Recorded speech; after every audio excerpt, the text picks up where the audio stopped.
Welcome back to my channel. So here's my 8.5 by 20 Haulmark Edge series trailer. If you look real close, you'll notice that the axles kind of sit a little bit further back. That's because this trailer was designed to haul a race car. I originally bought this trailer to haul a Jeep in behind my truck and camper.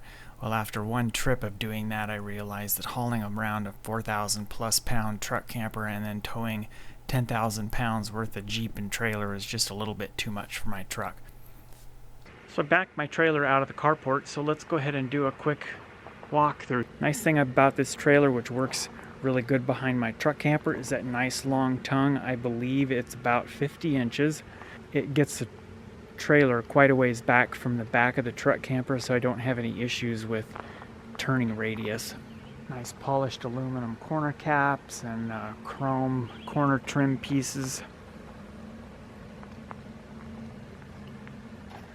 And the trailer is not exactly sitting level right now, but you notice that there's quite a bit of clearance between the top of the tires and the fender openings.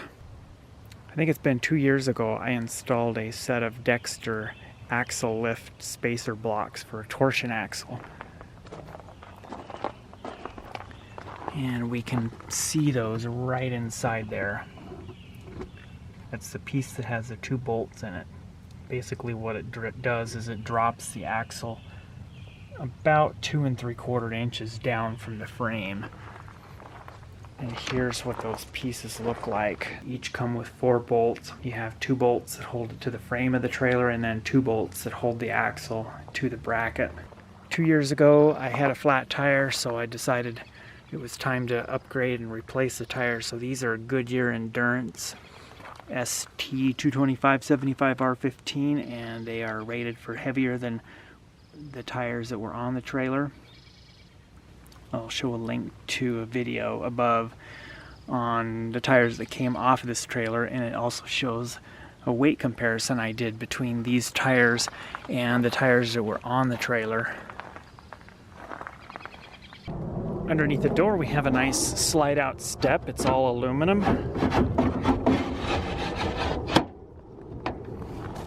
And it locks in place with this little pin here. And it also can be locked in the closed position with that pin. Another thing that I did not long after I bought the trailer was I added a large awning.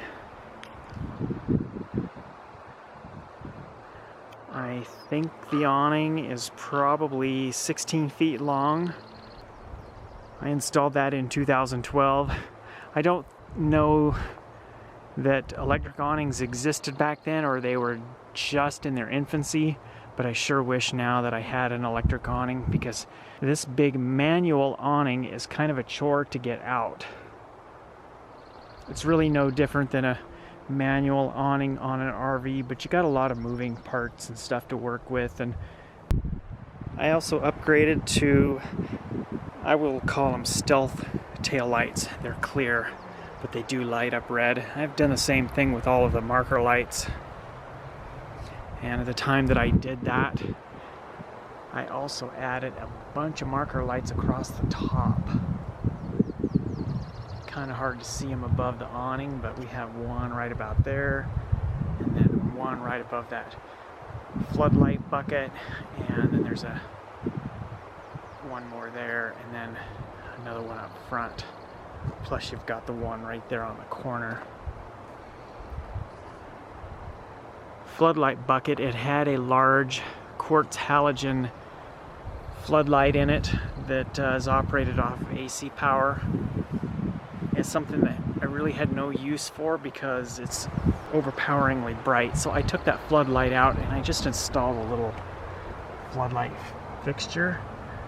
And originally I had a little floodlight in there, and then I put that little bulb in there. It's just a little really dim LED, but it does the job. Really nice hinges across the back door. They all have Zerk fittings, and as you can see, they're kind of grungy, as well as some grease and dirt right there. Only thing I don't like about these clear lensed marker lights is they tend to fade and turn yellow after a few years. The ones on the top don't probably because they're maybe shielded from the sun a little bit, but the ones down across the back at the bottom have turned yellow. One of the first things I did right after I bought the trailer was repack the bearings, and I ended up having to replace the brakes. The previous owner of the trailer had never repacked the bearings. All he did was pull off the little center cap and shoot more grease into the Easy Lube fitting on the end of the axle. It's basically just a grease fitting, and he said he had done that once or twice a year, and eventually that overfilled the hubs and caused the rear seal, the inner seal, to blow out, and eventually it coated the inside of the brake drum and all of the brake shoes and all of the springs and the magnet and everything with some grease. So it pretty much ruined all 4 brakes. That's why I don't like using Easy Lube hubs. They aren't a reason, or they aren't an excuse to not have to pack your bearings every now and then, but people treat them like that. On the back we have nice big Eberhard latches. Those are pretty common on big race car trailers. It's one on each side, and I have some little disc locks that I put in here. We'll go ahead and open up the back door. I do have some stuff still in the trailer. I kind of use it as a mini garage during the winter time. It's kind of a heavy door, so I always put my foot right down there and pull on the handle. And then it gets heavy, and I just kind of ease it down. It's got a little flip down ramp extension. It's pretty tattered because the trailer's been used a lot.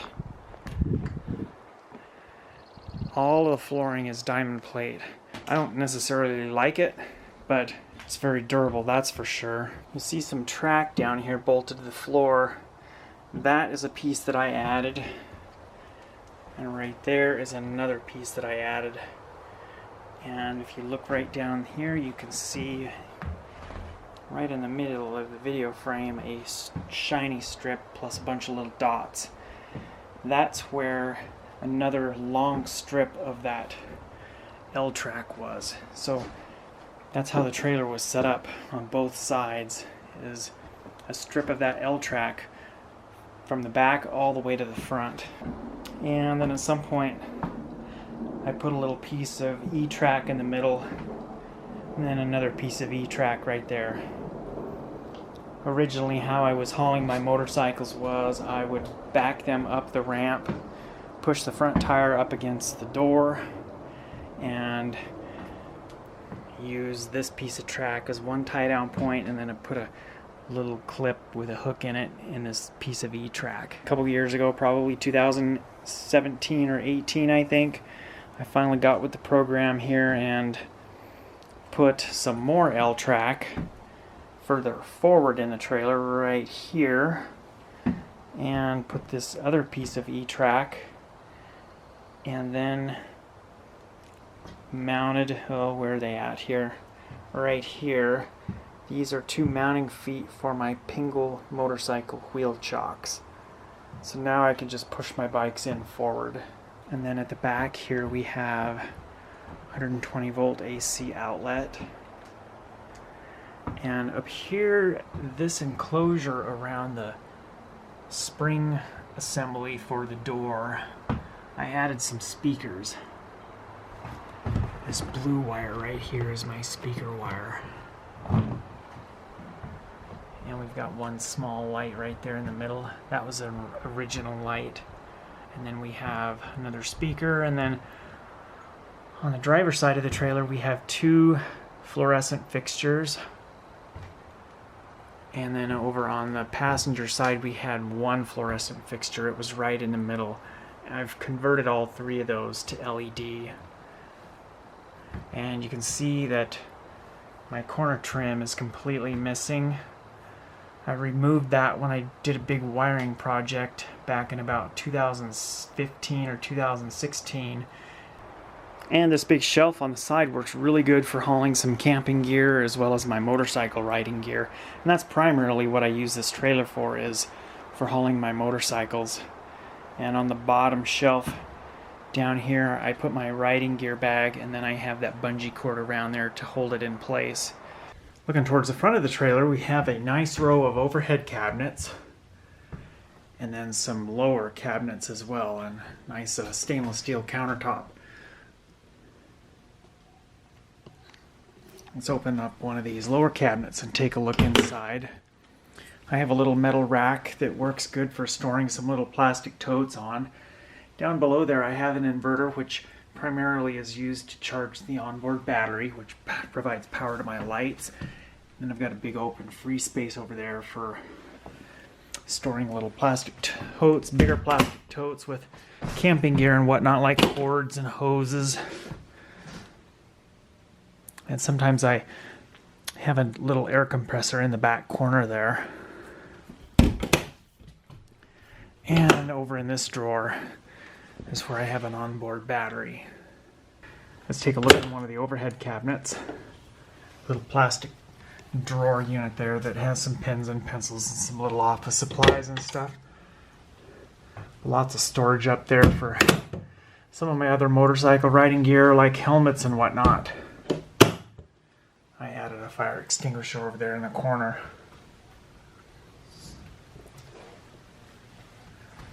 This kind of shows some of the wiring upgrades that I did, all these different colored wires for the lighting upgrades that I did a few years ago. I still need to put the corner trim piece back on and reinstall the fluorescent light fixture that goes right there. Looking closely down at the lower portion of the sidewalls, this is actually black carpet. It kind of gives it a nice finishing touch. It does have a tendency to attract dust and whatnot, and anything that flies around inside the trailer here, it seems to stick to this carpet.